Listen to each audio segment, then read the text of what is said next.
napakaganda ng panahon.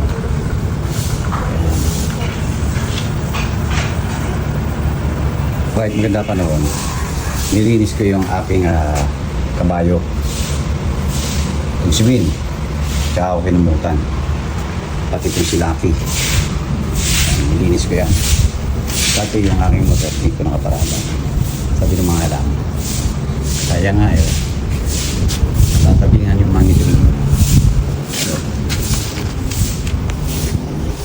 So ang ginawa ko, ginilid ko mabuti itong paggarahe ko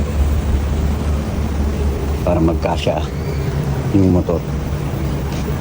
Hindi mo kasi masabi yung unavoidable circumstances ba ng climate change na yan. Ay nagwa-warn na ang Pag-asa na mayroong super typhoon.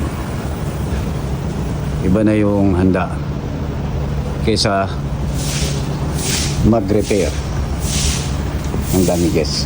Sorry, mataas itong lugar namin. Pag inabot na to, marami nang mamamatay. Hanggang third floor naman itong sa amin. Pero may mga backup plans tayo dito kahit na mataas yung lugar namin. Dahil pagka ito inabot, lubog na ang Manila, Marikina. Pero kahit ganun, kailangan always one step ahead tayo. Hindi tayo nagne-negative. Iba na yung handa tayo. Better than sorry.